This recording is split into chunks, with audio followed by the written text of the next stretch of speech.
과일들을 보니까 참 이쁘네요. 네, 정말 이쁘네요. 저 이걸 하나 유심히 봤습니다.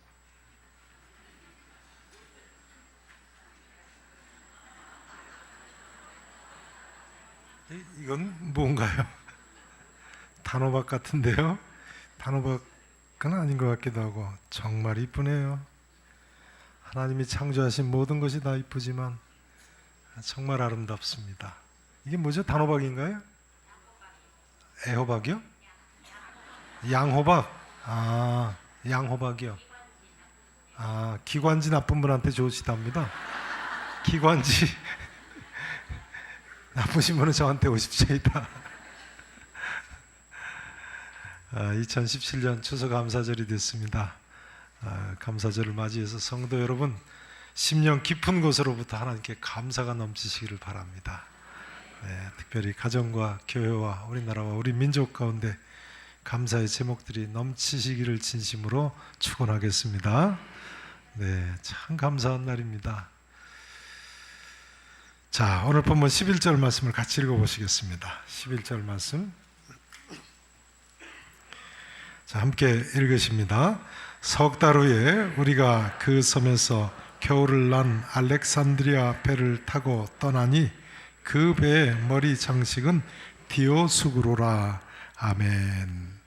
바울이 로마 황제에게 상소를 해서 재판을 받으러 로마로 배 타고 가던 중에 유라굴로라는 광풍을 만났죠. 14일간 2시간이나 죽을 고생을 한 끝에 멜리데라는 조그마한 섬에 도착을 했습니다. 멜리데 섬은 오늘날 이탈리아의 말타라는 섬이라고 말씀을 드렸죠. 지난 주일까지 하신 내용입니다. 바울 일행이 오늘날 말타 섬인 이 멜리데 섬에서 석 달을 지냈습니다. 몇 달을 지냈다고요?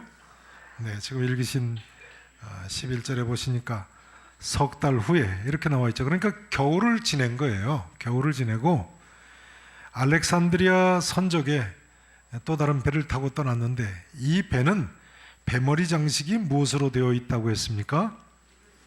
네, 디오수구로. 그 뜻이 뭔가요? 거기 각주 1번 해가지고 난 아래에 각주를 보시면 제우스 신의 뭐라고 나와 있어요? 쌍둥이 아들 이렇게 나와 있습니다. 디오수구로는요, 헬라어로 제우스의 아들들이라는 뜻입니다. 그리스 신화의 주신인 제우스 신, 쌍둥이 아들 카스토르와 폴록스 신을 가리킵니다. 주보 2페이지에 있는 설교 메모를 보시면 자세히가 나와 있습니다. 디오수구로, 카스토르와 폴룩스를 가리킵니다. 그런데 이 쌍둥이 신이요, 사공들의 신, 선원들의 수호신으로 알려져 가지고요, 로마 제국 당시의 대부분의 배에는 이 쌍둥이 신의 형상을 뱃머리 양쪽에 장식을 하고 항해를 했다고 합니다. 지금 바울 일행이 탄 알렉산드리아 배도 바로 이 쌍둥이 신을 뱃머리에 장식을 하고 있는 거죠. 선원들의 수호신이니까요. 자, 그다음 12절부터 보시죠. 12절부터 15절까지, 24절까지만 저하고 교독을 하십니다. 12절입니다.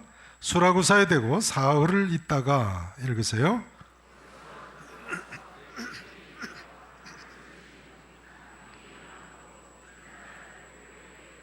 같이 읽으십니다. 거기서 형제들을 만나 그들의 청함을 받아 이레를 함께 머무니라. 그래서 우리는 이와 같이 로마로 가니라. 아멘. 자, 전면 스크린 지도를 좀 보시도록 하겠습니다. 스크린 지도 보시면요, 별자리가 나와 있죠? 바로 쌍둥이 자리입니다. 제미니 자리라고 하죠.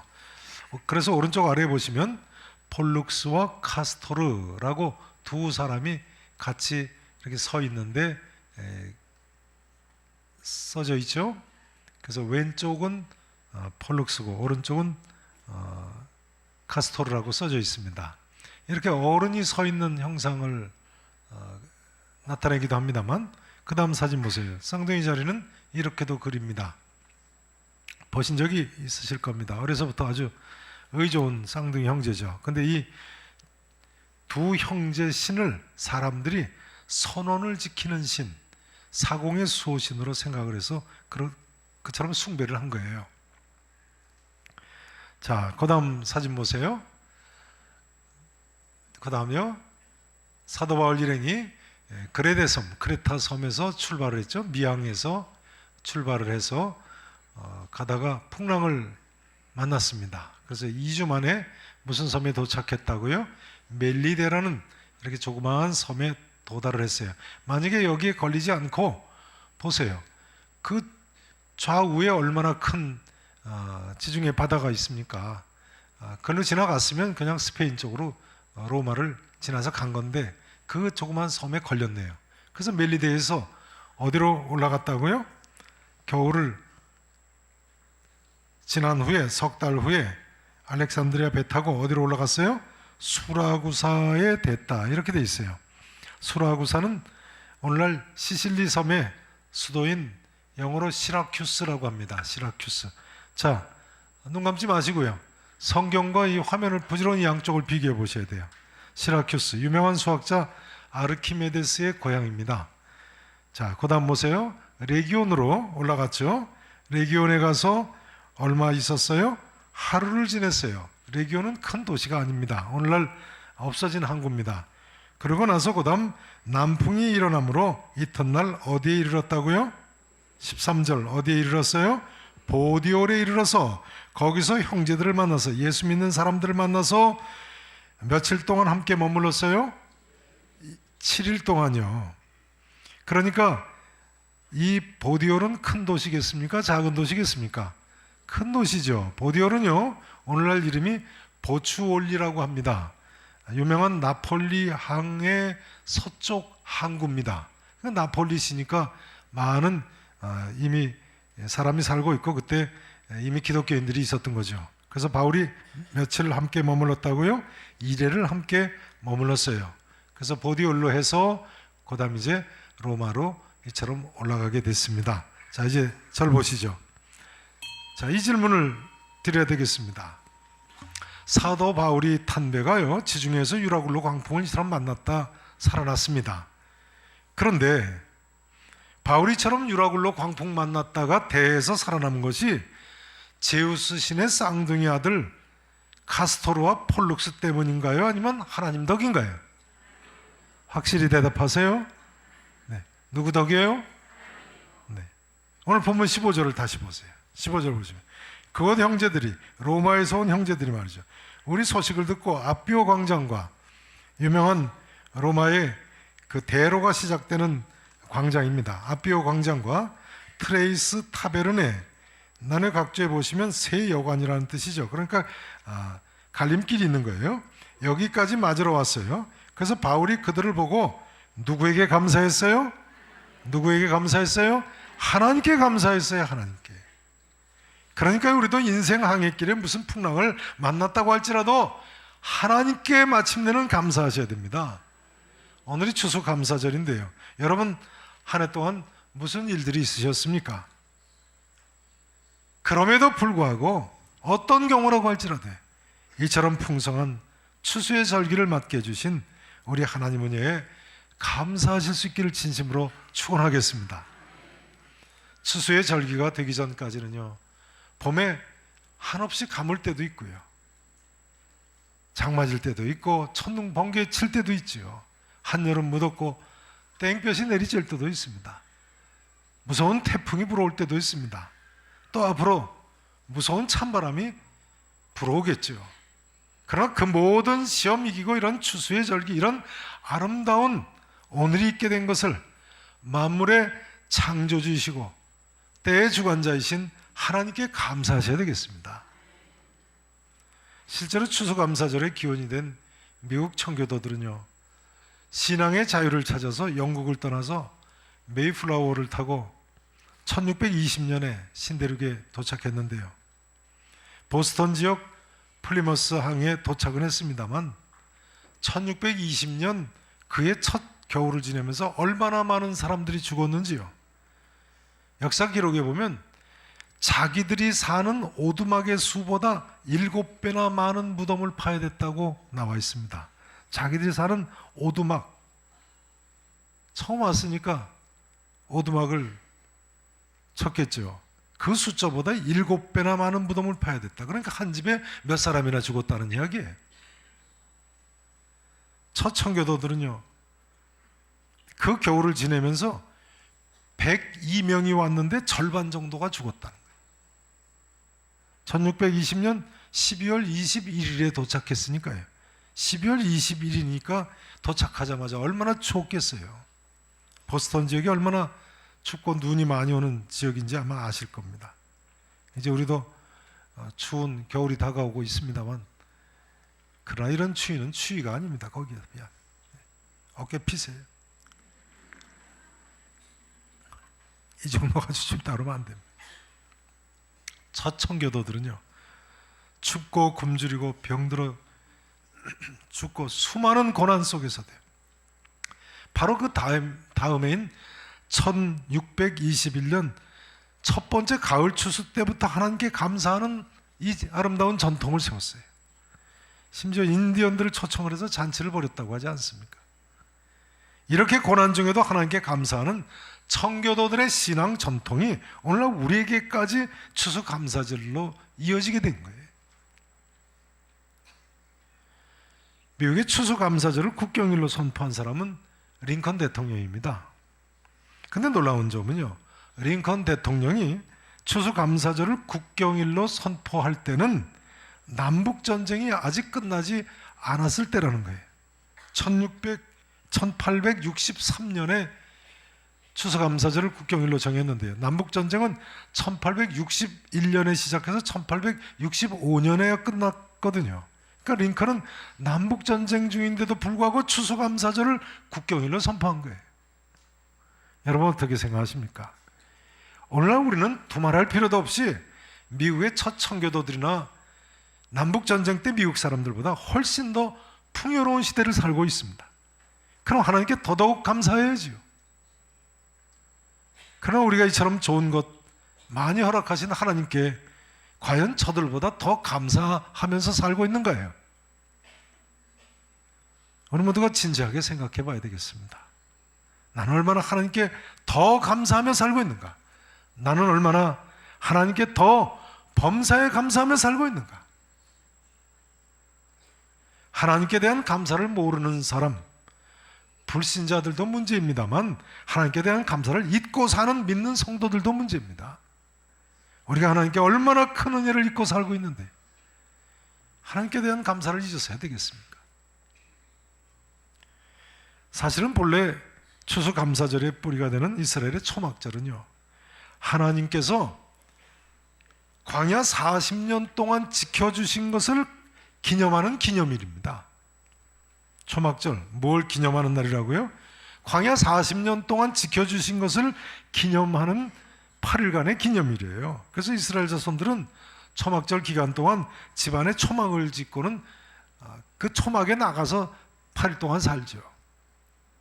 오늘날까지도 이스라엘 사람들은 초막절만 되면 집집마다 초막 짓고 그 초막에 들어가서, 집에서 나와서 초막에 들어가서 삽니다. 벽까지는 풀로 엮기가 어려우니까 사방의 벽을 판자로 칩니다. 그리고 지붕은 나뭇가지로 이렇게 덮죠. 요즘은 그것도 또 기업화가 돼가지고 아주 고급 그 초막을 짓고 사는 사람들이 많더라고요. 아무튼 추수감사절은요, 하나님께서 그동안 어려운 가운데서도 함께 해주신 것을 특별히 감사하고 특별히 찬양하며 특별히 기억하고 특별히 기념하는 날인 거예요.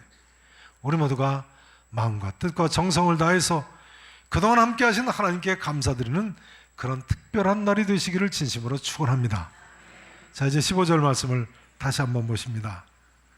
15절을 보시면요, 보세요. 그곳 형제들이 우리 소식을 듣고 아비오 광장과 트레이스 타베르네까지 맞으러 오니 바울이 그들을 보고 하나님께 첫째는 감사하고요, 두 번째 무슨 마음을 얻었다고요? 무슨 마음을요? 담대한 마음을 얻었어요. 물론 사도 바울이 자기를 마중 나온 로마 교회 성도들 보고 담대함을 얻었습니다만, 여러분 아십니까? 잘 들어보세요. 고난을 통과하고 하나님 은혜에 감사하는 사람은 담대한 마음을 얻습니다. 고난을 통과하고 하나님 은혜에 감사한 사람은 담대한 마음을 얻어요. 어떤 사람이 담대한 사람이 될 수 있다고요? 고난을 통과하고 하나님 은혜에 뭐 하는 사람이요? 감사하는 사람이요. 여러분, 고난을 통과했다고 모든 사람이 자동적으로 담대해지는 것이 아닙니다. 큰 수술을 한 분, 다음 수술 걱정 안 할까요? 아니죠. 제가 보니까요, 큰 수술한 분은요, 다음에는 조그만 병 걸리는 것도 두려워합니다. 심한 경우는 트라우마라고 부르지 않습니까? 제가 청년 때 큰 수술을 하지 않았습니까? 그때 보니까 조금만 아파도 이것도 큰 병 걸리는 거 아닌가 걱정이 되더라고요. 물론 불신시절 이야기입니다만. 전쟁을 겪은 분들은요, 총소리만 들어도 놀란다고 하지 않습니까? 오히려 전쟁이 얼마나 무서운지를 모르는 10대들이 더 용감하다고. 전쟁을 모르는 소년병 병사일수록 더 용감무쌍하다니까요. 그런데요, 고난을 통과했다고 모든 사람이 자동적으로 이처럼 담대해지는 것은 아닙니다만, 고난을 통과하고 하나님 은혜에 감사하는 사람은 담대한 마음을 얻을 수 있는 거예요. 고난을 통과하는 기간 동안요, 야, 하나님 정말 살아계시구나, 야, 하나님 정말 나와 함께 하시는구나, 하나님이 정말 나를 사랑하시는구나 하고 깨달은 사람은 담대한 신앙의 용사가 됩니다. 틀림없습니다. 사사 기도원, 하나님께서 메뚜기같이 많은 수로 쳐들어온 미디안 족속을 치라고 하실 때 하늘이 무너지는 것 같았을 겁니다. 앞이 깜깜했을 겁니다.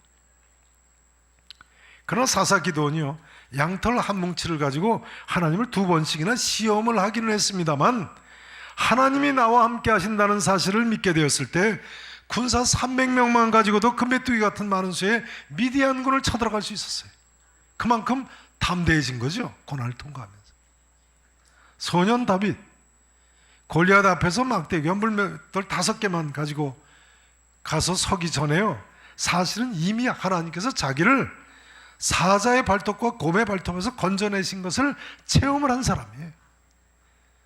사자와 곰과 양치다가 맞닥뜨려졌다. 얼마나 깜깜했겠어요. 그러나 그런 가운데서도 하나님이 건져내실 때 하나님께서 나와 분명히 함께 하신다는 믿음이 생겼고, 마침내는 골리앗 앞에 물맷돌만 가지고 나섰다니까요. 신앙의 용사가 됐다니까요. 하나님께서는요, 육체의 가시, 즉 사탄의 사자에게 고난당하는 사도 바울에게 뭐라고 말씀하셨습니까? 내 능력이 약한 데서 온전하여지느니라. 하나님의 능력, 어떤 때 온전하여진다고요? 우리가 약한 때요. 그래서 바울은 내가 약한 것들과 능욕과 궁핍과 심지어 박해와 곤고를 당해도 도리어 크게 기뻐한다고 했어요. 그러니까 성도 여러분, 무슨 고난이 있다고 할지라도, 어떤 고난이 있다고 할지라도 하나님께서 이 고난을 통해서 내게 담대한 삶을 살게 해주시지, 이렇게 생각하시고 오히려 믿음으로 감사하시기를 바랍니다.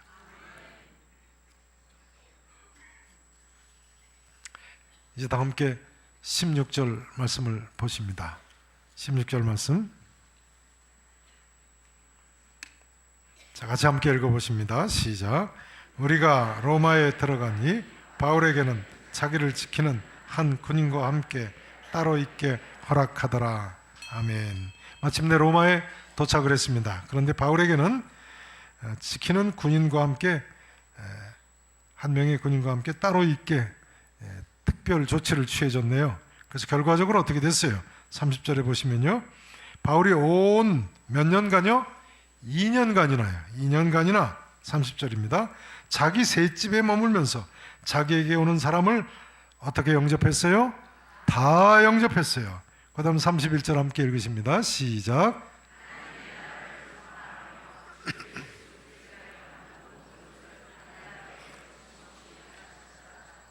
아멘.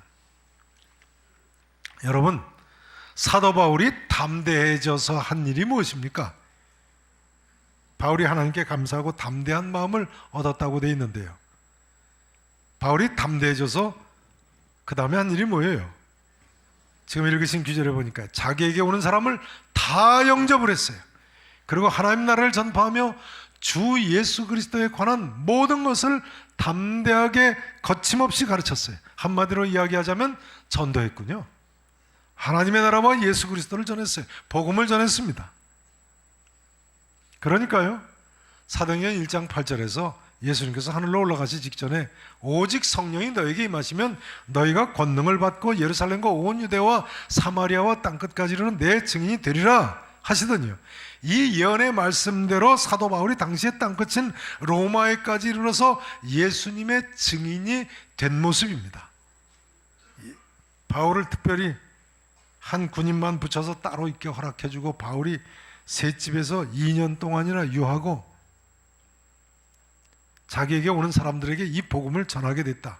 예수님의 예언 그대로 됐어요. 약속 그대로 됐어요. 이제 이 말씀을 드리지 않을 수 없습니다. 사도행전 1장 8절의 예언의 말씀대로요, 우리 모두도 담대하게 예수 그리스도의 증인으로 서야 되겠습니다.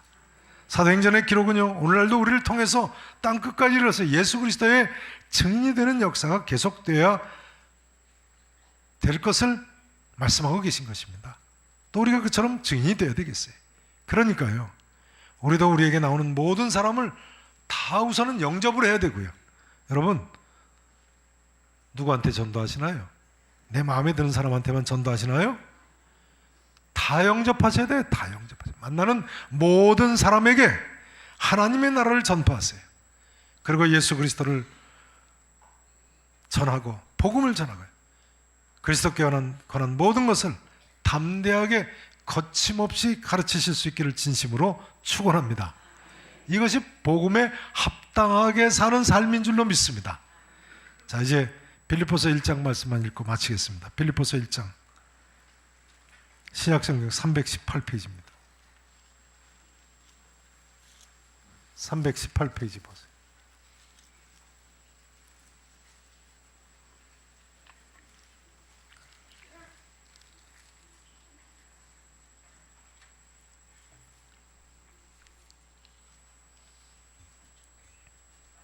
자, 빌립보서는요, 옥중서신이죠.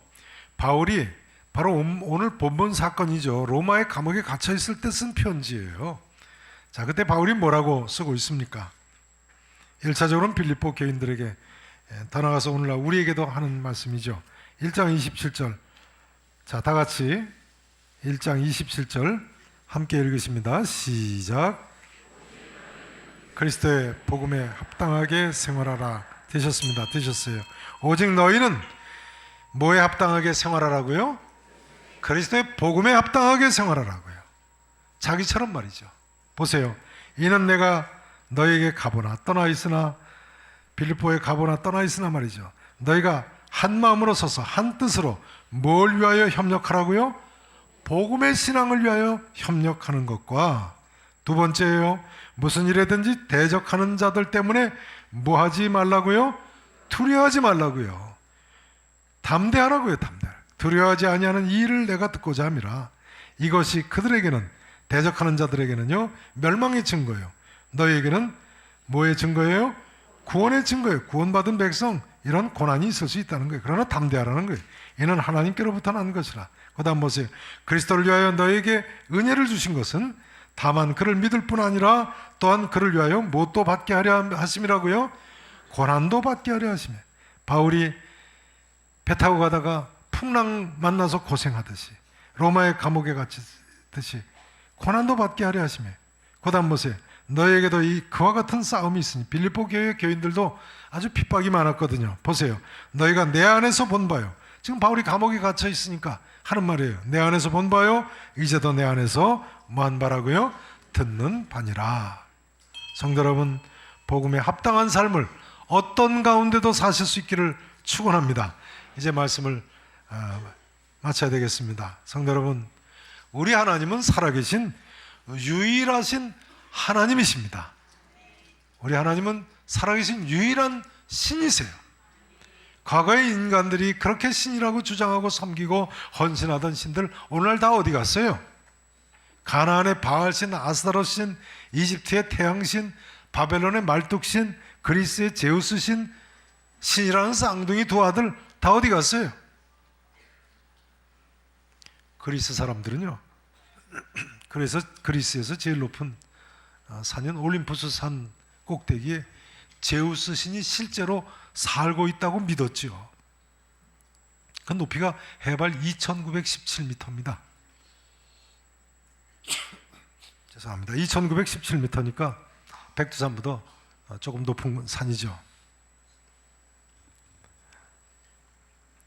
근데 만년설이 있어서 사람들이 못 올라갔어요. 그 올림푸스 산 1913년 8월 2일 날 처음으로 유럽 사람 3사람이 올라갔는데요. 올라가 보니까 제우스 신이 있습니까? 없습니까? 있긴 어디 있어요? 쌍둥이가 있긴 어디 있어요?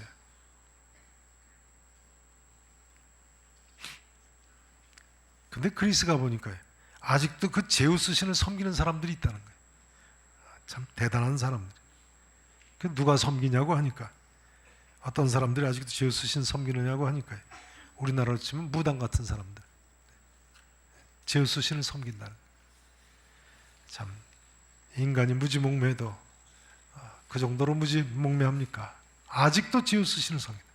빨리 전도해야 되겠어요. 이 한마디로 마쳐야 되겠습니다.